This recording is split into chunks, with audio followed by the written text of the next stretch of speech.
بسم اللہ الرحمن الرحیم، الحمد للہ والصلاة والسلام علی رسول اللہ۔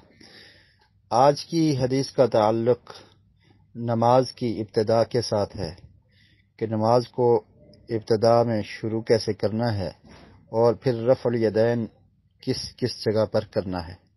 یہ حدیث صحیح بخاری میں ہے اور اس کا نمبر ہے 735۔ اس کے راوی ہیں عبداللہ بن عمر رضی اللہ عنہما۔ عبداللہ بن عمر بن خطاب بن نفیل القرشی العدوی رضی اللہ عنہ، حضرت عمر بن خطاب رضی اللہ تعالی عنہ کے یہ بیٹے ہیں، اور عبداللہ بھی اور ان کے والد دونوں صحابی رسول ہیں۔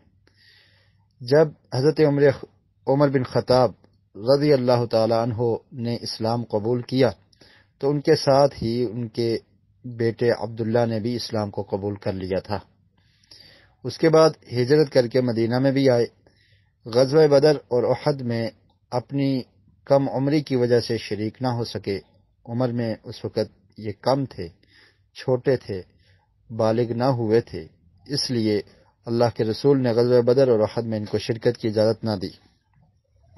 اس کے بعد غزوہ خندق میں یہ شریک ہوئے اور نبی کریم صلی اللہ علیہ وسلم ان کی تعریف کیا کرتے تھے اور ان کے فضل اور ان کی فضیلت کا اقرار نبی اکرم صلی اللہ علیہ وسلم بھی کیا کرتے تھے۔ اور ابن مالک رحمۃ اللہ علیہ نے ان کے بارے میں یہ کہا ہے کہ 60 سال نبی اکرم صلی اللہ علیہ وسلم کی وفات کے بعد بھی حضرت عبداللہ بن عمر زندہ رہے اور ان کے پاس لوگ وفود کی شکل میں آیا کرتے تھے علم حاصل کرنے کے لیے۔ اور پھر یہ مکہ میں 73 ہجری میں 73 ہجری میں وفات پاتے ہیں۔ تو صحابہ کرام میں ان کو ایک خاص مقام حاصل تھا علم اور فضل کی وجہ سے، اور ان سے سوالات کیے جاتے تھے، ان سے پوچھا جاتا تھا، اور وفود کی شکل میں لوگ آ کر ان سے درس اور علم، ان کے علم سے استفادہ کیا کرتے تھے۔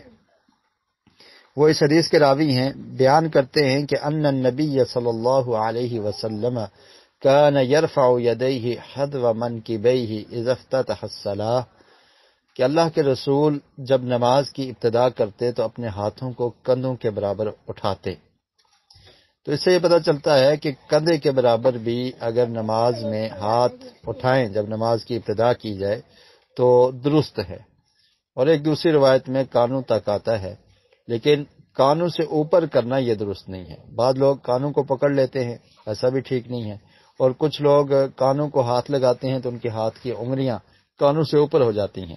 تو یہاں پر ذکر ہے حذو منکبیہ، تو منکبیہ کا مطلب ہوتا ہے دونوں کندھے، تو دونوں کندھوں کے برابر اللہ کے رسول صلی اللہ علیہ وسلم اپنے ہاتھوں کو اٹھاتے تھے جب نماز کی ابتدا کرتے اور ساتھ اللہ اکبر کہا کرتے تھے۔ اور اسی طرح اگر کوئی انسان کانوں تک کرنا چاہتا ہے تو کانوں اور کندھوں کے درمیان وہ اپنے ہاتھ رکھ لے، کانوں سے اوپر نہ کرے۔ وَإِذَا كَبَّرَ لِلرُّكُوعِ، اور پھر فرمایا کہ جب رکوع کے لیے تکبیر کہتے تو اس وقت بھی اپنے ہاتھوں کو اٹھاتے تھے۔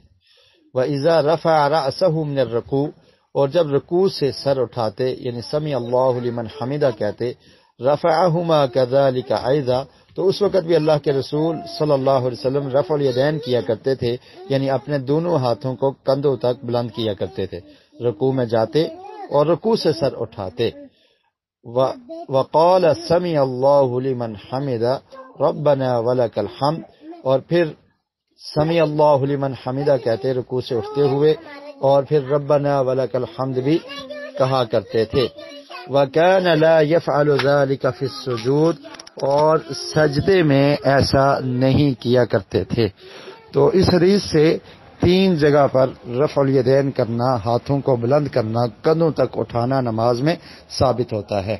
ایک شروع میں تکبیر تحریمہ کے ساتھ، اور پھر رکوع میں جاتے ہوئے، اور پھر رکوع سے سر اٹھاتے ہوئے نبی کریم صلی اللہ علیہ وسلم اپنے ہاتھوں کو کندھوں تک اٹھایا کرتے تھے، اور سجدے میں ایسا نہیں کرتے تھے۔ وَكَانَ لَا يَفْعَلُ ذَلِكَ فِي السُّجُودِ، یعنی جب سجدے میں جاتے یا سجدے سے سر اٹھاتے تو اس وقت رفع الیدین نہیں کیا کرتے تھے۔